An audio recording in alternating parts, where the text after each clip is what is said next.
আসসালামু আলাইকুম। আমি এসেছি আমাদের এই পাশে আমাদের গ্রামে একটি চকের জমি নিয়ে। এখানে কৃষক তার ফসল করছে এবং ধান চাষ করছে, সবজি চাষ করছে।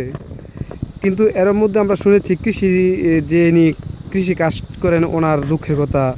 উনি সারা বছর ফসল করান কিন্তু ওনার অনেক কষ্টের পরে উনি জীবনযাপন করে, যে টাকা খরচ হয় ওই টাকা ওঠে না।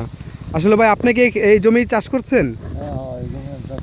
এই যে আপনারা জমিন চাষ করছেন, এতে আপনাদের কিরকম পয়সা হয়? আপনাদেরকে মানে আপনারা যে যে পরিশ্রম করেন ওইটা ওঠে কিনা একটু কথা বলেন। হ্যাঁ, লস যায়, খালি লস। কি কারণে লস হয়? লস যায়, দাম পায় না, কোনো কিছু দাম পায় না। দাম পান না না? এটা কি মূলা চাষ করছেন? মূলা, লাল শাক, দাঁড়া, পালং শাক। আসলে আপনার দাম পান না, অথচ যারা পাইকারি বিক্রি করে, খুচরা বিক্রি করে, তারা তো ঠিকই দাম নেয়। তারা তো ঠিকই দাম পাইতেছে। এই জন্য কি আপনার সরকারের কাছে কিছু বলার আছে? সরকারের কাছে যে এই পর্যন্ত কিছুই পাইছি না আমরা।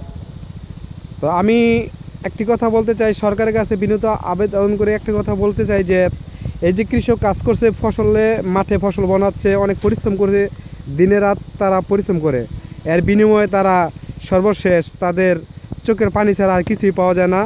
এর জন্য আমি বর্তমান সরকারের প্রতি আকুল আবেদন করছি যে এই কৃষকদের প্রতি যেন খেয়াল রাখেন। এবং হ্যাঁ ভাই, এই যে আপনারা ধান চাষ করছেন, আপনারা যে চাষ করছেন, আপনাকে সারা বছর যে ধান চাষ করছেন, এতে কি আপনাদের লাভবান না লস হয় আপনাদের? লস যায়। কি রকম লস?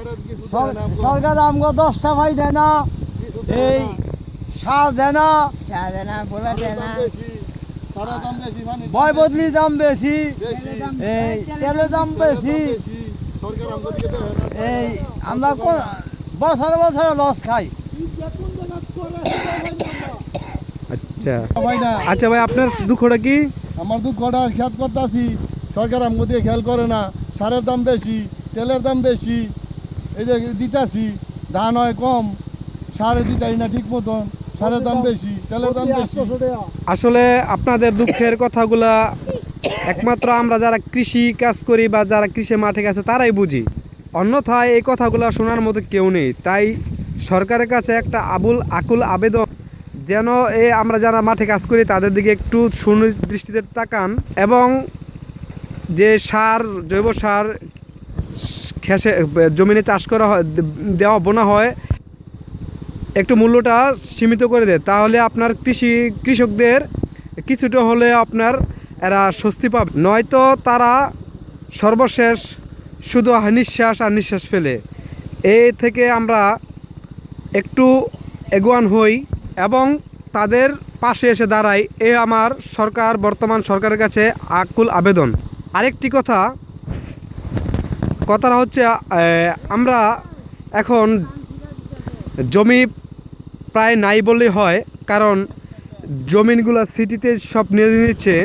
তাই আমি বলতে চাই, আমাদের গ্রামের মধ্যে থাকতে দেন, আমাদের থেকে জমিগুলো কিনে নিন না, সিটি ব্যবসায়ীদের থেকে আমাদের রক্ষা করুন। আসসালামু